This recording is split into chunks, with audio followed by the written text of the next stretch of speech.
우리 몸속의 다양한 장기들의 구성 요소인 평활근에 대해서 함께 살펴보도록 하겠습니다. 영어로 스무스 머슬이고요. 앞에서 설명드린 것처럼 이 스무스 머슬은 평활근이라고 이야기하지만 또 다른 이름이 있어요. 민무늬 근육입니다. 그래서 평활근, 민무늬 근육 다 똑같이 스무스 머슬을 말하는 거예요. 평활근으로 이루어진 곳은요, 우리 몸속에 있는 모든 장기라고 보셔도 무방해요. 혈관의 벽을 이루는 그 근육도 평활근이고요. 그리고 소화기관이라고 하면은 우리가 입부터 시작이 되는 거죠. 음식을 삼켜서 입에서 식도로 넘어가서 식도에서 위, 그리고 위에서 소장, 대장, 직장, 항문으로 나오는, 이게 하나에 다 연결되어 있는 긴 관으로 되어 있거든요. 그러니까 이 관 전체가 소화기관인 거예요. 그래서 이 관을 둘러싸고 있는 모든 근육들도 평활근이에요. 그리고 여기에 연결된 장기의 벽이요. 소화기관과 연결된 장기에 어떤 것들이 있을까요? 간도 있고, 췌장도 있고, 네, 그런 장기들이 소화기관과 연결해서 소화를 조절하고 도와주는 역할을 하거든요. 그래서 여기에 이 장기의 벽들도 평활근으로 되어 있어요. 그 다음에 방광과 요도의 벽이요. 소변을 모아두는 그 방광, 벽을 이루는 근육도 평활근이고요. 요도, 소변이 나오는 통로요. 그리고 이 방광에 소변이 찼을 때도 우리 참아야 할 때 있잖아요. 방광에 찼다고 아무 때나 소변 나오면 곤란하잖아요. 그래서 그거를 수도꼭지처럼요. 꽉 틀어막아 주는 것도 바로 이 평활근이에요. 평활근이 제대로 작동해야지요. 우리가 싸야 할 때와 참아야 할 때 실수하지 않고 잘 조절할 수 있게 되는 거거든요. 그 중요한 역할을 하는 게 바로 평활근이라는 거예요. 그 다음에 기도요. 여기 나와 있는 기도는 에어웨이를 말해요. 코를 통해서 공기를 쑥 들이마셔서 폐까지 전달이 돼야 되잖아요. 그래서 코로 들어간 공기가 폐로 전달되는 그 통로 있죠. 그 통로를 공기의 통로, 에어웨이, 그거를 우리가 한문으로 기도라고 표현을 하죠. 이 기도는요. 점막이 있고 그 점막 안쪽에 근육층이 있거든요. 바로 그 근육층이 평활근이에요. 그리고 생식기요. 자궁이나 남성의 생식기도 마찬가지고요. 주된 근육들 다 평활근으로 이루어져 있어요. 그리고 눈도 우리가 무언가 본다는 거요. 그러니까 멀리 있는 것보다가 가까이 있는 것보다가 우리가 사방으로 막 눈을 굴리면서 이것저것 볼 때도 초점을 맞추는데 시간이 걸리는가요? 우리의 눈은 카메라처럼요.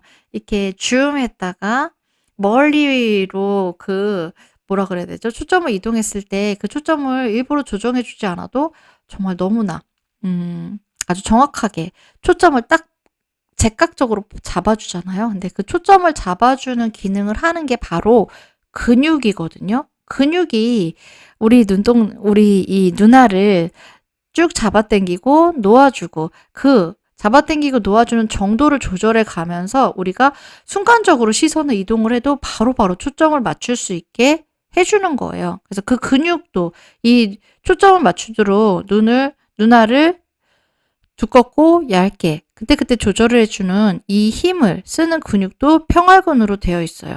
그러니까 눈에 있는 평활근이 뭔가 문제가 생기면 시력에 바로 문제가 생기게 되겠죠. 그래서 평활근은 우리 몸의 곳곳에 존재를 하면서 이 내부 장기들이 원활하게 작동하도록 도와주는 아주 중요한 부분이에요. 이 평활근 자체가 우리 몸속 내부의 장기들을 구성하는 근육이기 때문에 내장 평활근이라는 표현을 쓰기도 하거든요. 그래서 내장 평활근, 평활근 똑같은 말이에요. 그래서 이 평활근이 그럼 어떤 식으로 운동을 해서 내부 장기의 그런 균형을 유지하는 데 도움을 주는가? 크게 두 가지로 볼 수가 있어요. 먼저 근육이 수축하는 힘, 이 운동을 통해서 내부 장기를 내부 장기의 기능을, 그러니까 내부 장기의 작동을 조절하는 역할을 하게 되거든요. 근데 이때 근육이 수축하고 이완하는 이 기본 원리는요, 바로 앞에 살펴본 골격근이랑 다르지 않아요. 근육이 수축할 때 근육의 길이가 짧아지고 근육이 이완할 때 근육의 길이가 늘어나죠. 이거는 액틴 필라멘트와 미오신 필라멘트의 움직임을 통해서도 우리가 직관적으로 알 수 있었던 부분이에요. 내부 장기에 있는 평활근도 그 원리는 똑같아요. 수축하면 길이가 짧아지고 이완하면 길이가 늘어나요. 이거를 통해서 그 내부 장기의 길이를 늘렸다, 줄였다. 그러니까 잡아당겼다가 원래대로 놨다가 잡아당겼다가 원래대로 놨다가 이런 운동을 통해서 무언가를 하게 돼요. 근데 이 내부 장기들 중에서 많은 부분들이요, 관의 형태로 되어 있는 장기들이 있어요. 그러니까 기도 같은 경우도요, 그러니까 코로 들어간 공기가 폐로 지나갈 때 그 기관이라는 부분이요, 에어웨이, 그 부분이 그 파이프처럼 이렇게 안에가 뻥 뚫린 상태로 되어서 그 뻥 뚫린 공간으로 공기가 통과해서 폐로 들어가게 되는 거잖아요. 그리고 그 위장관도요. 음식 먹었을 때요, 거기 관으로 되어 있기 때문에, 파이프로 되어 있기 때문에 구멍이 뚫린 그 공간을 통해서 음식물이 들어가면서 이제 위, 소장, 대장을 통과해 가면서 소화 흡수 작용이 일어나고 배출이 되게 되는 거잖아요. 그래서 이 속이 빈 기관의 내강, 여기서 내강이 바로 그 파이프 안쪽에 빈 공간, 공기가 지나가는 통로, 음식이 지나가는 통로를 말하는 거예요. 그 내강을 근육이 수축하면은 그 내강을 이루고 있는 이 근육이 줄어드니까 쫙 줄어들면서 좁아지게 되는 거예요. 이런 작용을 하기도 하고, 아니면 길이 자체를, 관의 길이 자체를 짧게 하기도 하는 거고요. 그랬다 이완하면 어떻게 돼요? 좁아졌던 내강은 다시 넓어지게 되고 짧아졌던 길이는 다시 늘어나게 되죠. 네. 이렇게 운동을 근육이 수축하고 이완하면서 좁아졌다가 넓어졌다가 좁아졌다가 넓어졌다가 하거나 길어졌다가 짧아졌다가 길어졌다 짧아졌다 하면서 결국은 어떤 일을 하는 거냐, 그 안에 있는 음식물들을 밀어내는 역할이 일단 기본적인 역할이에요. 그래서 이거 하나하나에 대해서도 우리가 좀 이 각각의 파트에 가서 자세히 살펴볼 건데, 장 같은 경우에는요, 연동 운동을 통해서, 그러니까 이 긴 관의 음식물들이 이제 입에서부터 대장까지 앞으로 이동을 해야 되잖아요. 부서지면서. 그렇게 이동을 할 때요, 음식물들이 저절로 굴러가는 게 아니라요, 근육이 이렇게 수축을 하면서 쭉 짜주는 거예요. 네. 우리 어떤 주머니 안에 무언가를 넣었을 때 걔를 앞으로 이동시킬 때 쭉쭉쭉쭉 짜내면서 앞으로 이동시키는 거 있죠. 쭈쭈바로 설명하면 편할 것 같아요. 혹시 쭈쭈바 아시나요? 아이스크림 중에서 왜 그 비닐 주머니 같은데 안에 그 들어있어 가지고 밑에서부터 손으로 꾹꾹꾹꾹 눌러서 짜내서 먹는 거 있잖아요. 네. 꾹꾹꾹꾹 눌러서 위로 그 내용물들을 올려보내는 거. 그게 바로 이 내장 평활근이 근육 수축을 통해서 내용물을 이동시키는 그 운동이랑 똑같아요. 장의 연동 운동도 그렇고요. 심장의 혈액 박출이요. 심장도 그렇게 쭉 짜지면서 심장 안에 있던 혈액이 대동맥을 통해서 온몸으로 나오게 되는 거잖아요. 그 다음에 자궁의 출산이요. 자궁에서 이제 태아가 10달 동안 잘 컸어요. 그럼 엄마 뱃속에서 나와야 되죠. 그때도 이 자궁 근육이 쭉 수축을 하면서 그 애를 짜낸다고 상상을 하시면 될 것 같아요. 그럼 그 압력으로, 물론 아이도 같이 노력을 하면서 밖으로 나오게 되는 거지만요. 기본적인 그 작동 원리로 봤을 때 자궁의 근육이 수축을 하면서 쭉 짜내면서 그 아이를 밀어내는 거예요. 그래서 근육의 수축이 이렇게 내부 장기에서 작동하는 방식으로 기본적으로 이루어지게 되는 거고요. 그래서 여기서 또 수축이 일어나는 그 운동의 원리는요, 골격근이랑 거의 비슷해요. 골격근이 기본 공식이라고 했죠. 그 기본 공식에서 조금만 변형이 될 뿐이에요. 그건 뒤에서 또 바로 살펴볼게요. 그 다음에 이 평활근만의 독특한 특성이 있어요. 이거는 신근도 가지고 있는 특성이에요. 그러니까 골격근에는 없고 평활근과 신근에만 있는 특성. 자율신경계가 근육의 움직임을 조절을 한다는 거예요. 그리고 그 장기 자체에서요, 신경계에서 어떤 신호를 전달하지 않아도요, 그 장기 자체에서도 자가 조절할 수 있는 신호를 스스로 생성을 해낸다는 특성도 가지고 있어요. 어, 자율신경계는요, 우리가 작동하라고 작동하고 멈추라고 멈추는 곳이 아니죠. 자율신경계, 우리 신경조직에서 배웠던 거 떠올려 볼까요? 교감신경, 부교감신경 있었죠. 나 지금 교감신경 너무 황진돼 있어. 너 내려가. 부교감신경 올라가. 아, 나 지금 이렇게 딱 집중해서 일해야 되는데 부교감신경 너가 그렇게 올라가 있으면 어떡해. 부교감신경 내려가. 부교감신경 올라가. 내가 명령을 한다고 걔네들이 내 말을 듣나요? 아니죠. 자율적으로 움직여요. 내 의지와 상관없이. 그래서 자율신경계인 거거든요. 근데 이 자율신경계가 또 조절하는 곳이 바로 내부 장기들이에요. 우리가 만약에 우리 몸속에 있는 장기들이요, 자율신경계가 우리가 신경 쓰지 않아도 조절해 주지 않으면 어떤 일이 일어날까요? 잠잘 때 상상해 볼까요?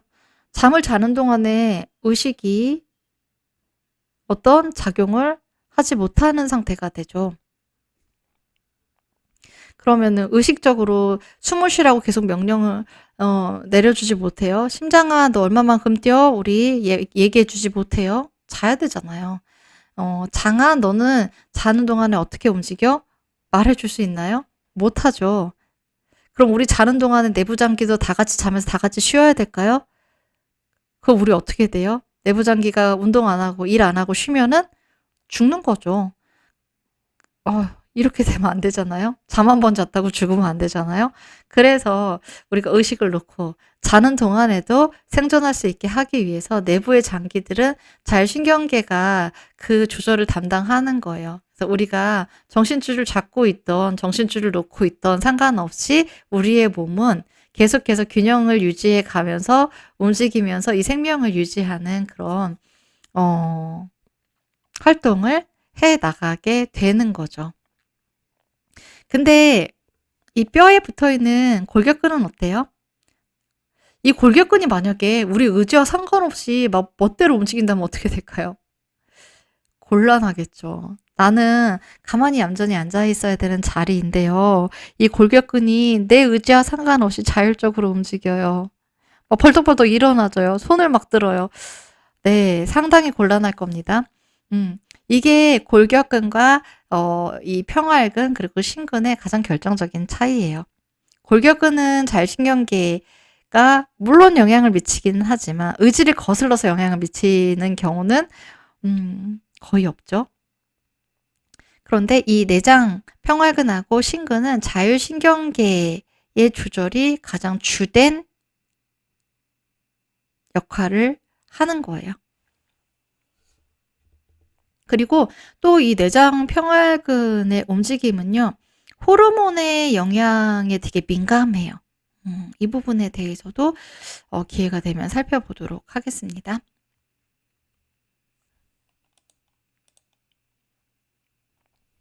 평활근의 수축은요, 기본 원리는 골격근하고 똑같아요. 이거 골격근 수축 설명할 때 나왔던 그림이죠. 여기 이 신경 전달이 이루어져 가지고요. 이 근원 세포에서 이거 아세틸콜린이 분비가 되어서 아세틸콜린을 이 근육의 수용체에서 받아들여 가지고 알았어. 그러면은 칼슘 들어오라고 하고 내가 일 시작할게. 그래서 근소포체에 있는 칼슘도 세포 안으로 내보내고 또 이 세포 바깥에 있던 혈관에 있는 칼슘도 또 일부 혈관 밖으로 나와서 이 세포 안으로 들어오게 해줘요. 그래서 세포 안에 칼슘이 늘어나면서 액틴과 미오신이 서로 쑥 잡아당겨지면서 가까워지면서 근육이 수축하게 되는 거잖아요. 그래서 여기서 칼슘이 주된 작용을 한다는 거. 칼슘이 근소포체에서 원활하게 나오고 그리고 혈관에서 이 근육세포 안으로 칼슘이 원활하게 잘 유입이 될 수 있을 때 이 평활근의 수축이 제대로 일어날 수 있다는 거. 이 평활근 수축이라는 운동이 시작될 수 있다는 거는 공통적이에요. 그러니까 내장의 움직임을 조절하는데도 이 칼슘이라는 이온은 아주 중요한 역할을 하는 거예요. 그러면 이제 우리 평활근만의 특징, 골격근하고 다른 평활근만의 특징 살펴봐야죠. 지금 여기 옆에 그림 잠깐 볼까요? 어떤 노란머리 아저씨가 화장실에서 네, 뭔가 되게 엄청나게 참다가 딱 놓아버린 상태 같죠. 어떤 이유로 방광이 소변이 가득 찼는데도 계속 참다가 겨우겨우 참아가지고 화장실에 와서 무사히 실수하지 않고 변기에 시원하게 소변을 보는 그 순간이에요. 그 순간에 사실 우리 살다 보면 그런 순간들 있잖아요. 그 순간에 우리 평화근한테 감사 인사를 해야 돼요. 고맙다고 해보신 적 있나요? 평화근아 진짜 고맙다. 내가 실수하지 않게 너가 꽉 잡아주고 있었어. 정말 고마워. 이렇게 얘기해줘야 되는 거거든요.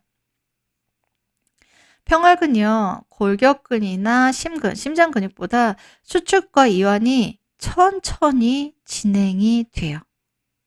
이 말은 뭐냐면요. 한번 수축을 했잖아요. 그럼 그 상태를 오랫동안 유지할 수 있는 힘을 가지고 있는 거예요. 왜 어떤 거 힘을 꽉 줬는데요. 힘이 부족하면 이거 힘들어서 유지 못하죠. 금방 힘 빼버리잖아요. 근데 평활근은 힘이 세요. 그래서 한번 수축하면 이거를 오랫동안 꽉 잡고 있을 수가 있어요. 이 말은 뭐예요? 오랫동안 내가 이 요도 조인근을 꽉 잡고 있을 수 있는 힘이 있다는 거예요. 평활근은요. 그 덕분에 우리는 아무리 방광이 꽉 찬 상태에서도요. 화장실에 가기 전까지, 변기에 앉기 전까지는 절대로 소변이 나오지 않게 할 수 있는 거죠. 네. 갑자기 에너자이저 그 배터리 광고가 생각나는데요. 평활근이 딱 그래요. 필요 없이 오랫동안 수축 상태를 유지할 수가 있어요. 평활근을 보면요. 또 지금 여기 이 노란색으로 감싸져 있는 게요. 자율신경계예요. 근골격계 그 골격근에도 신경이 닿아 있긴 한데 거기에 있던 신경은 채성신경이거든요. 네. 운동 뉴런이랑 연결이 되어 있는 부분이에요. 중추신경의 부분이었어요. 그런데 이 평활근은요. 자율신경이랑 이렇게 자율신경이 얘를 이렇게 칭칭 감싸고 있어요. 그러니까 자율신경이 여기는 내 영역이야 이렇게 얘를 딱 이렇게 움켜쥐고 있는 거죠. 평활근은요. 그리고 이 마디마디 두꺼운 데 있죠. 이 두꺼운 데가 바로 이 자율신경의 팽대부라는 곳이거든요. 그래서 이 팽대부 안을 들여다보면은 이 팽대부 안에 신경전달 물질이 들어있어요.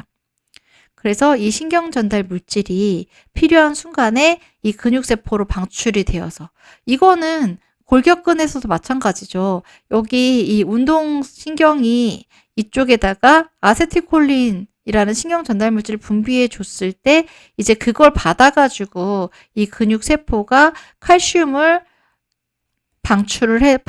칼슘을 자기 안으로 많이 데리고 들어와서 액틴과 미오신이 서로 결합하도록 가까워지도록 한 거였잖아요. 그래서 그 작용을 똑같이 하는 게 바로 이 자율신경에 있는 이 신경 전달 물질인 거예요.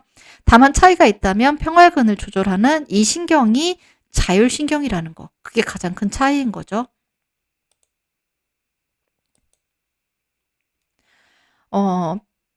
그래서 이 평활근과 골격근이 다른 점은 일단 가장 큰 점은 그 자율신경이 지배한다는 거였고 또 이 구체적으로 액틴과 미오신이 작용하는 그 기전에서의 차이점을 말씀드리려고 해요. 지금 이게 그 평활근의 기본적인 상태거든요. 이완된 상태고 수축된 상태예요. 이거 마치 그 고기 패티를 갖다가 아니면은 스테이크 하려고 스테이크 할 때 이렇게 실로 촘촘하게 묶어놓는 경우 있잖아요. 그런 게 연상이 되는데요. 실이 느슨하게 있을 때 딱 근육을 뭔가 조이거나 형태를 잡기 전에 그 형태 그대로 둔 상태가 평활근이 이완된 상태라면은 이 실 여기를 이렇게 촘촘히 감싼 실을 꽉 조였을 때가 평활근이 수축한 상태가 되는 그런 형태로 되어 있어요. 그래서 이거는 조금 골격근이랑은 다른 형태죠. 골격근은 이렇게 평행으로 뻗어 있었잖아요. 그래서 요런 형태를 가지고 있기 때문에 더 촘촘하게 실로 이렇게 사선으로 얼기설기 연결이 되어 있기 때문에 요런 구조로 평활근이 더 수축을 오래 할 수 있는 거. 네. 에너자이저 배터리처럼 지치지 않고 힘을 쓸 수 있는 것이기도 해요. 그리고 여기를 자세히 보면은요. 이 부분 확대해 놓은 거 볼게요. 지금 이 바깥에 있는 거 있죠? 가는 선이 액틴 필라멘트잖아요. 이게 여기가 액틴 필라멘트예요. 그 다음에 요거 여기도 이게 액틴 필라멘트예요.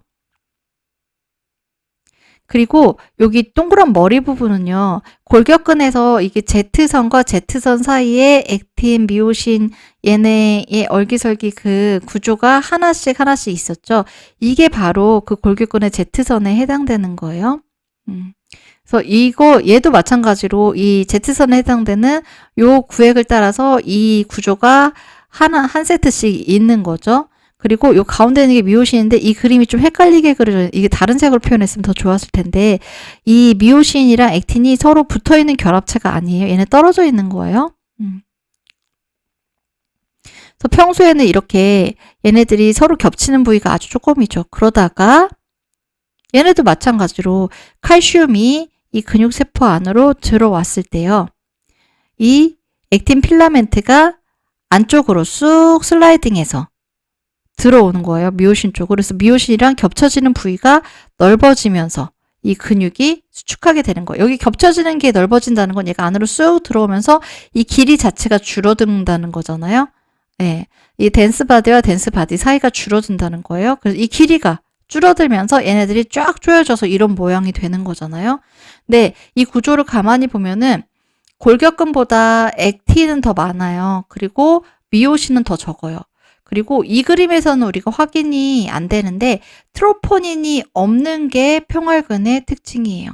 트로포닌이 뭐였죠?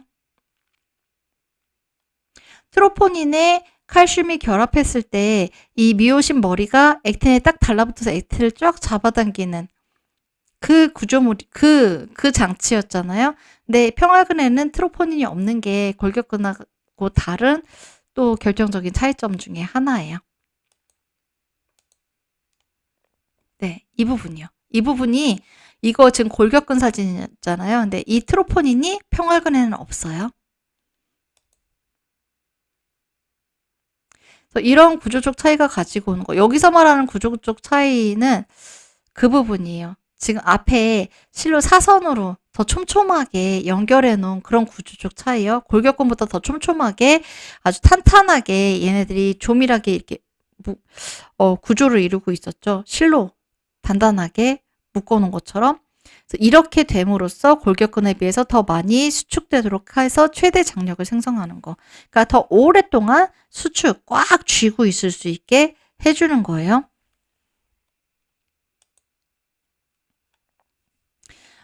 이게 평활근 세포, 요게 세포 하나라고 보시면 돼요. 그래서 이 바깥에 있는 게 세포막이에요. 세포막에 요렇게 통로가 하나 있어요. 이 통로는 칼슘이 들어올 수 있는 통로예요. 그리고 근소포체, 요거 우리 앞에 그 골격근의 해부적인 그 구조 봤을 때 망사 스타킹 부분이요.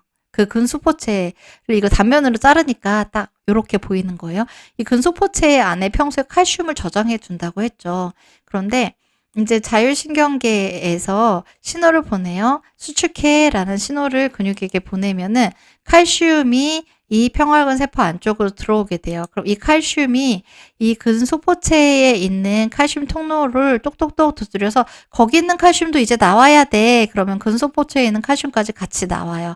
근데 여기서 이 평활근은 트로포닌이 없다 그랬죠. 그러면은 트로포닌이 없으면은 무엇으로 이 미오신 머리가 액틴에 결합하도록 해줄 수 있을까요? 그게 바로 칼모듈린이라는 거예요.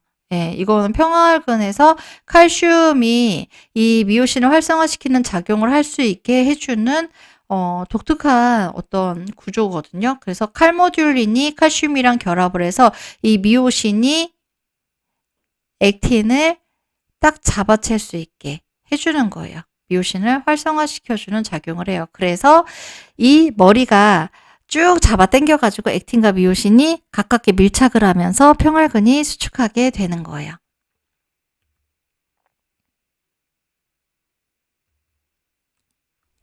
네, 그 다음에 자율신경계 작용. 이 평활근이 자율신경계 지배하에 놓여 있다고 했잖아요. 그리고 자율신경, 우리가 아는 자율신경, 교감신경, 부교감신경이잖아요. 그래서 여기가 부교감신경, 파라심파세틱, 그리고 심파세틱은 교감신경이죠. 그래서 얘네들이 우리 내부 장기에 어디에 가서 그렇게 근육을 수축시켜라, 이완시켜라 명령을 하나 봤더니 눈 있죠, 눈. 네. 그리고 심장이요. 그리고 기도. 네. 그리고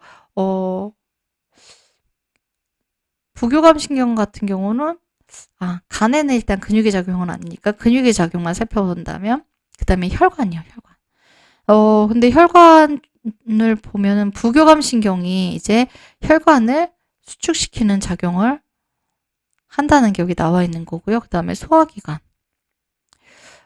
소화기관에서는 부교감신경은 소화기관의 운동을 촉진시켜줘요. 그리고 교감신경은 소화기관의 운동을 둔화시켜줘요.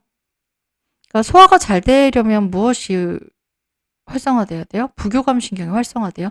교감신경이 활성화되어 있는 상태에서는 소화작용이 억제돼요.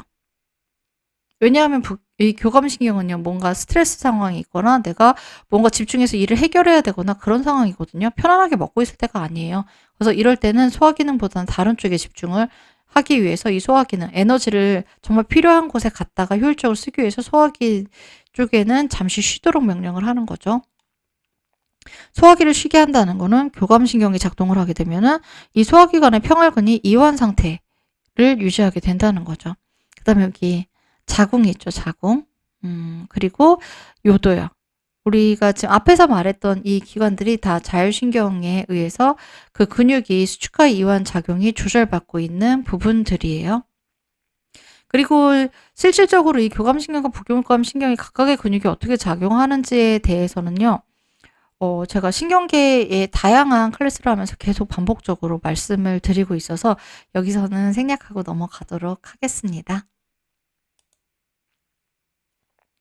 그 다음에요, 이 평활근이 수축하고 이완하는 데 영향을 미치는 것 중에요. 가장 지배적인 건 자율신경의 신호인데요. 그것 말고도 주변 분비 신호라는 게 있는데 그게 평활근에 작용하게 돼요.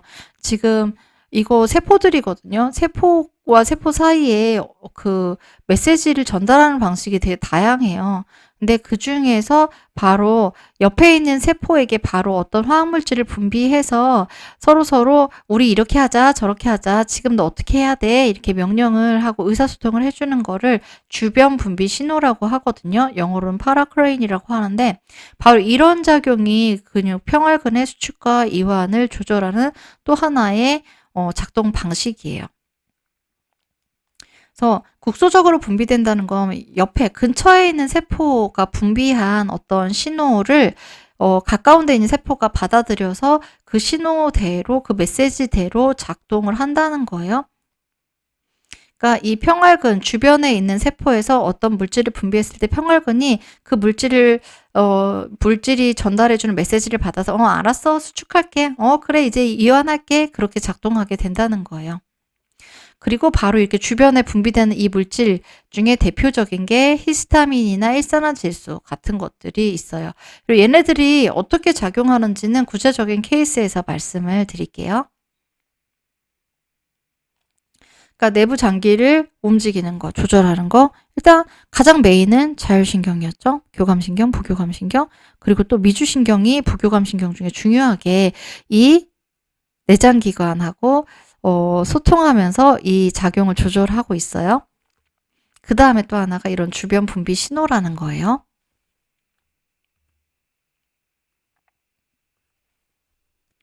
네, 그럼 이 기본적인 평활근의 작동 방식 그리고 구조를 가지고 이제 내부 장기들, 대표적인 내부 장기들 몇 개 구체적으로 살펴보면서 평활근에 대해서 그리고 이 평활근의 아로마 세라피로 어떻게 그 균형을 회복시켜 줄 것인가에 대해서 살펴보도록 하겠습니다.